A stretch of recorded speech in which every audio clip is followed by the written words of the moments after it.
سورہ بقرہ کا رکوع نمبر 30 ہے۔ اس تمام رکوع میں بہت سارے احکام جو ہیں وہ بیان کیے گئے ہیں، جو کہ آپ فقہ کی کتابوں سے دیکھ سکتے ہیں اور کچھ تفاسیر کا بھی مطالعہ آپ لوگ کر سکتے ہیں۔ یہاں پہ چند اہم نکات کہ اللہ تعالیٰ یہ فرماتے ہیں کہ اگر کوئی عورت جس کو طلاق دے دی گئی ہو، اگر عدت سے پہلے وہ اپنے شوہر کے پاس جانا چاہتی ہو تو اس کو روکنا نہیں چاہیے۔ یہاں پہ فَلَا تَعْزَلُوهُنَّ کا لفظ آیا ہے جو کہ عزل سے ہے، اور عزل کہا جاتا ہے کہ جب کسی مرغی کو قبض ہو جاتی ہے اور وہ انڈا دینا روک لیتی ہے تو اس کو عزل کہا جاتا ہے۔ یعنی کہ اس طریقے سے عورتوں کو جو ہے وہ روک نہیں لینا چاہیے کہ تم واپس اپنے شوہر کے پاس نہیں جا سکتی ہو۔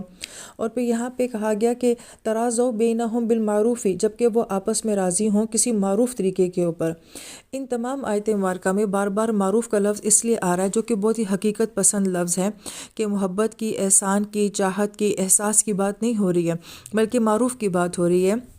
کہ مرد کو بھی حقیقت پسند ہونا چاہیے، عورت کو بھی حقیقت پسند ہونا چاہیے کہ اگر ہمارے رشتے میں یہ سب چیزیں نہیں ہیں تو کچھ ٹرمز اور کنڈیشن ایسی طے کی جا سکتی ہیں جس کے مطابق زندگی گزاری جا سکتی ہے۔ تو معروف کا لفظ جو ہے یہ ایک زندگی کی بڑی حقیقی جو پکچر ہے وہ ہمیں یہاں پہ دکھا رہا ہے۔ پھر اللہ پاک فرماتے ہیں کہ یہ اس کے لیے ہے کہ جو اللہ پر اور آخرت کے اوپر ایمان رکھتا ہے۔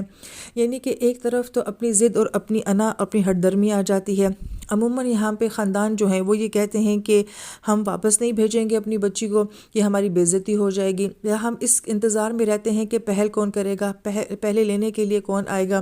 تو اس میں عموماً جو ہے وہ گھر خراب ہو جاتے ہیں، زندگیاں خراب ہو جاتی ہیں۔ تو کہا کہ جب اللہ کا حکم سامنے آ جائے گا تو پھر انسان ضد نہیں کرے گا، اپنی انا کو نہیں دیکھے گا، وہ یہ دیکھے گا کہ اللہ کیا کہہ رہے ہیں۔ پھر فرما کہ یہ تمہارے لیے اسکا بھی ہے اور اطہر بھی ہے۔ اسکا کا لفظ جیسے کہ تزکیہ ہم کہتے ہیں، اور تزکیہ کا تعلق جو ہوتا ہے وہ روحانیت کے ساتھ ہوتا ہے، اور طہارت کا تعلق جو ہوتا ہے وہ جسمانیت کے ساتھ ہوتا ہے۔ تو قرآن پاک میں 12 مرتبہ ظاہر اور باطن کو الفاظ کے ساتھ جو ہے وہ جوڑا جاتا ہے، مگر یہاں پہ ایک نقطہ اور بھی بیان کیا جاتا ہے کہ چونکہ اسکا کا تعلق جو ہے وہ روح کے ساتھ ہے،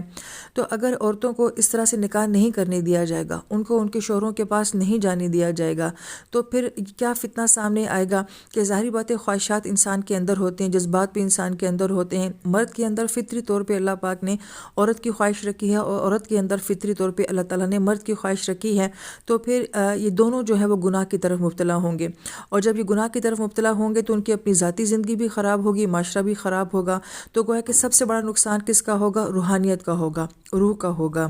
اس لیے فرمایا کہ روح کی پاکیزگی کے لیے بھی اور ظاہری زندگی کی صفائی کے لیے بھی یہ ضروری ہے کہ اس طرح کے اقدامات کیے جائیں۔ اس بات کو ہم اپنے معاشرے میں اور اپنی عملی زندگی میں دیکھتے ہیں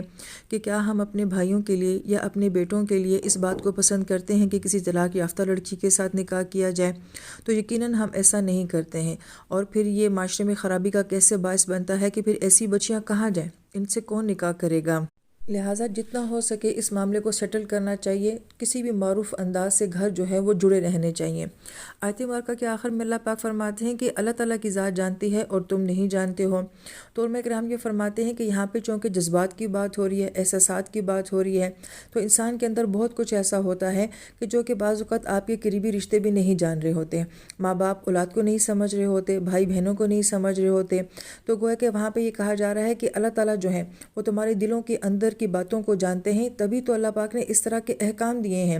یعنی کہ اللہ تعالیٰ کے ہر حکم کے پیچھے کوئی نہ کوئی حکمت ہوتی ہے، اور جب اللہ تعالیٰ یہ فرما رہے ہیں کہ بچیوں کو نہ روکا جائے اپنے شوہروں کے پاس جانے سے، یا پھر طلاق یافتہ عورتوں کا جو ہے وہ نکاح کر دینا چاہیے، بیواؤں کو بھی نکاح کر دینا چاہیے، تو اللہ تعالیٰ جانتے ہیں کہ اللہ تعالیٰ نے انسان کو کیسا بنایا ہے، مرد کے اندر کیا رکھا ہوا ہے، عورت کے اندر کیا رکھا ہوا ہے، جو کہ شاید ہم خود بھی اپنے بارے میں بہتر نہیں جانتے۔ تو ہماری نفسیات کو جان کے، ہمارے اندر کی حقیقت کو جان کے اللہ پاک نے یہ سارے احکام بنائے ہیں۔ پھر آیت نمبر 233 میں اللہ تعالیٰ یہ فرماتے ہیں کہ اگر طلاق ہو جاتی ہے تو اس کے بعد دودھ پلانے کی ذمہ داری جو ہے وہ اگرچہ باپ کی ہے، لیکن ماں کے ساتھ بھی ترتیب بنائی جا سکتی ہے کہ وہ بچے کو دودھ پلا سکتی ہے۔ اور اگر ماں بچے کو دودھ پلاتی ہے تو دو چیزوں کا یہاں پہ بالخصوص تذکرہ کیا گیا ہے، رزقہن و کسوتہن، کہ اس کو رزق دیا جائے، اس کے کھانے پینے کا اہتمام کیا جائے۔ اب اگر آپ اس کو میڈیکل کی روح سے بھی دیکھتے ہیں تو ایک عورت جو فیڈ کرواتی ہے تو اس کی صحت کا ہونا اس لیے بہت ضروری ہے کہ جتنی وہ صحت مند ہوگی اس کا دودھ اتنا خالص ہوگا، جتنا اس کا دودھ خالص ہوگا اتنا ہی بچے کی بھی صحت ہوگی۔ تو گویا کہ اس کے وجود کا حصہ جو ہے وہ اس کے دودھ میں جا رہا ہوتا ہے، تو اس کی صحت کا ٹھیک ہونا بہت ضروری ہے۔ لہٰذا کھانے پینے کے معاملے کی حد تک تو خیال رکھا جاتا ہے، چاہے طلاق کی نوبت نہ بھی آئی ہو، تو تب بھی جو ہے کھانے پینے کا خیال تو رکھا ہی جاتا ہے، لیکن کسوۃ ہن اس معاملے میں کوئی اتنی توجہ نہیں کرتا۔ بعض اہل علم نے تو یہ فرمایا کہ کسوۃ ہن سے مراد یہ ہے کہ اس کی ڈریسنگ کا بھی خیال رکھا جائے، یعنی کہ اس کی شاپنگ وغیرہ کا بھی جو ہے وہ خیال رکھا جائے۔ تو یہ ہمارے لیے بات تھوڑی سی اجنبی ہوتی ہے کہ کسوہ سے کیا مراد ہے، کہ اس کو کس قسم کا لباس جو ہے وہ دیا جائے۔ تو علماء کرام یہ فرماتے ہیں کہ چاہے یہ شادی سے پہلے کا معاملہ ہے کہ عورت بچے کو دودھ پلا رہی ہے یا شادی کے بعد کا معاملہ ہے، دونوں صورتوں میں قرآن پاک کتنی آزادی کے ساتھ جو ہے وہ بات کر رہا ہے، اور کتنے وسیع تناظر میں جو ہے وہ بات کی جا رہی ہے کہ عورت کی یہ دو چیزیں جو ہیں وہ ایک معیار کی ہونی چاہیے۔ پھر اس آیت مبارکہ میں دودھ پلانے کے بارے میں بہت سارے اور بھی احکام بیان کیے گئے ہیں، مگر غور طلب بات یہ ہے کہ اللہ تعالیٰ فرماتے ہیں کہ آپس کی رضامندی ہو اور آپس میں مشورہ ہو۔ تو شادی سے پہلے تو یہ بات سمجھ آتی ہے، لیکن شادی کے بعد بھی گویا کہ ایک طریقے سے یہ کہا جا رہا ہے کہ یہ معاملہ مشورے کے ساتھ اور آپس کی رضامندی کے ساتھ طے کیا جا سکتا ہے۔ جبکہ ہم یہ دیکھتے ہیں کہ اگر تعلقات ٹوٹ جاتے ہیں تو پھر جینا مرنا ختم ہو جاتا ہے، ایک دوسرے کو دیکھنا جو ہے وہ ختم ہو جاتا ہے۔ لیکن اولاد کی تربیت کے لیے اللہ پاک فرماتے ہیں کہ یہ ابھی بھی اس کے ماں باپ ہیں، تو ان کا آپس میں اس طرح کا اخلاقی تعلق جو ہے وہ ہونا چاہیے۔ پھر آیت مبارکہ میں اگر یہ کہا جاتا ہے کہ دونوں آپس کی باہمی رضامندی سے کسی اور سے دودھ پلوانا چاہیں تو اس کی بھی اجازت ہے، تو ہمارے معاشرے میں کیا ایسا ممکن ہے کہ اگر کوئی ماں دودھ نہ پلانا چاہے کسی عذر، کسی بیماری، کسی کمزوری کی وجہ سے، تو لوگ تو اس کو طعنہ دیتے ہیں کہ یہ تو اپنے بچے کو دودھ بھی نہیں پلا سکتی ہے۔ تو یہاں پہ بھی اللہ پاک یہ فرما رہے ہیں کہ معروف انداز میں یہ کام کیا جا سکتا ہے۔ ساری آیت مبارکہ کو بیان کرنے کے بعد اللہ پاک فرماتے ہیں واتقوا اللہ، ڈرو اللہ تعالیٰ کی ذات سے۔ اس میں تقویٰ کے معاملات ہیں کہ دودھ کس نیت سے پلایا جا رہا ہے، پلانے والا کیا کر رہا ہے، پلوانے والا کیا کر رہا ہے، پھر جو مقرر کرنا ہے اس کا لباس اور اس کا کھانا پینا وہ کس معیار کا دیا جا رہا ہے، اور پھر اس میں کون کس کے لیے اذیت کا باعث بن رہا ہے، کون کس کے لیے آسانی کا باعث بن رہا ہے، ان سب کا تعلق جو ہے وہ تقویٰ کے ساتھ ہے۔ پھر آیت نمبر 234 میں یہ کہا گیا ہے کہ اگر کوئی عورت بیوہ ہو جاتی ہے تو اس کی عدت جو ہے وہ 4 ماہ اور 10 دن کہی گئی ہے، چونکہ مرد اور عورت کا تعلق بڑا گہرا ہوتا ہے، ان کی آپس میں زندگی گزری ہوتی ہے، تو عورت کے لیے ایک دم اس مرد کو بھلانا ممکن نہیں ہوتا، یا کسی دوسرے مرد کو قبول کرنا اتنا آسان نہیں ہوتا، تو اس لیے اس کی عدت کو تھوڑا سا لمبا کیا گیا ہے اور اس کو تھوڑا سا وقت دیا گیا ہے۔ لیکن اس عدت کے گزارنے کے بعد یہ کہا گیا کہ اگر وہ اپنے لیے کوئی بھی معروف انداز میں، اچھے انداز میں، جو سوسائٹی میں ایک اچھے طریقے ہوتے ہیں، اس سے اگر وہ اپنے لیے کسی قسم کا کوئی بھی فیصلہ کرنا چاہتی ہے تو اس کو فیصلہ کرنے کی اجازت ہے۔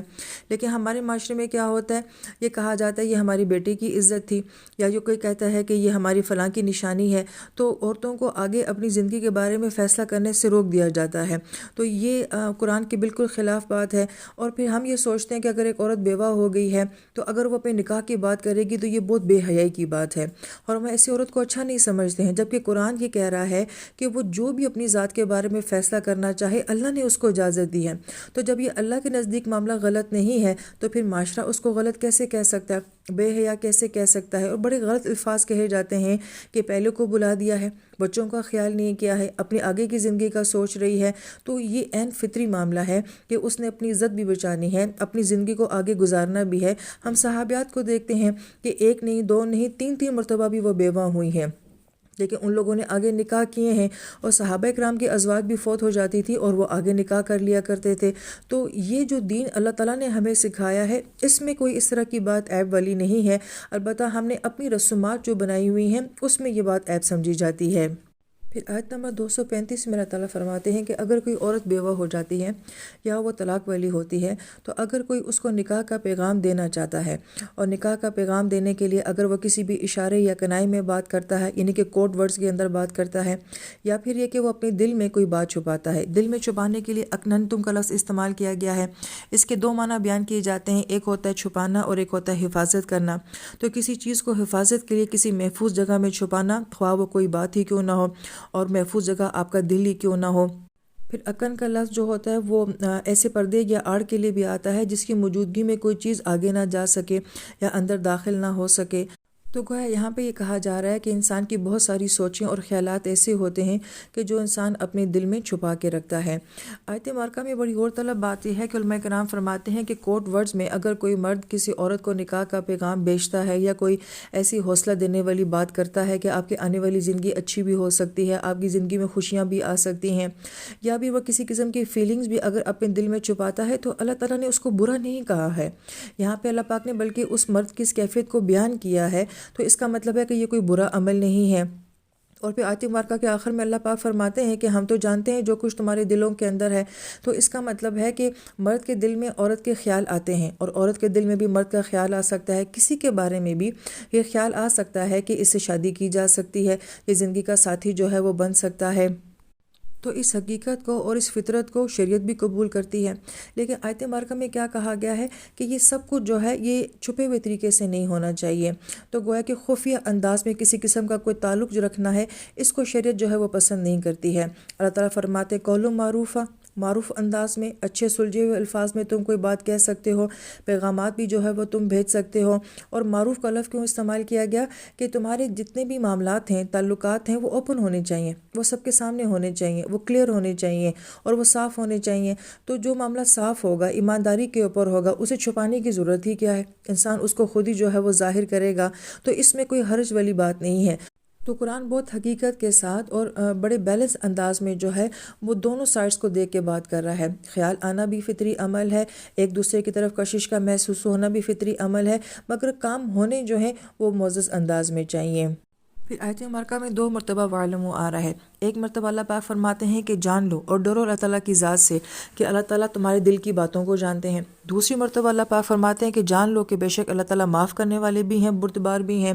تو گویا کہ جو بندے کا اللہ تعالیٰ کے ساتھ تعلق ہوتا ہے ان کو بھی یہاں پہ بیلنس کیا گیا ہے۔ اگر تو آپ سامنے والے سے بالکل نہ ڈرتے ہوں، کوئی خوف، کوئی ادب، کوئی لحاظ نہ ہو، تبھی بات نہیں مانی جاتی ہے، لیکن اگر یہ خوف بہت زیادہ ہو جائے کہ آپ کسی سے اپنے دل کی بات نہ کر سکیں تو تب بھی فاصلے بہت زیادہ ہو جاتے ہیں۔ تو گویا کہ اللہ پاک نے 2 مرتبہ وَاعْلَمُوا کہہ کے فرمایا ہے کہ اس معاملے میں، یعنی کہ احکام کے معاملے میں اور ان نازک معاملات میں اللہ تعالیٰ کا خوف بھی ہونا چاہیے، جلال بھی ہونا چاہیے، لیکن ساتھ ساتھ یہ کہ انسان ہے، بہت کمزور ہے، کمی بیشی اگر اس سے ہو جاتی ہے تو گویا کہ محبت سے سمجھایا گیا ہے کہ اللہ تعالیٰ معاف بھی کر دیتے ہیں۔ یہ تمام آیات اگرچہ احکامی آیات ہیں، مگر ان آیات کے اوپر غور کرنے سے پتہ چلتا ہے کہ اللہ تعالیٰ کس طریقے سے ہمارے معاملات کو بھی ڈیل کرتے ہیں اور کس طریقے سے ہمارے جذبات اور احساسات کا بھی خیال رکھتے ہیں۔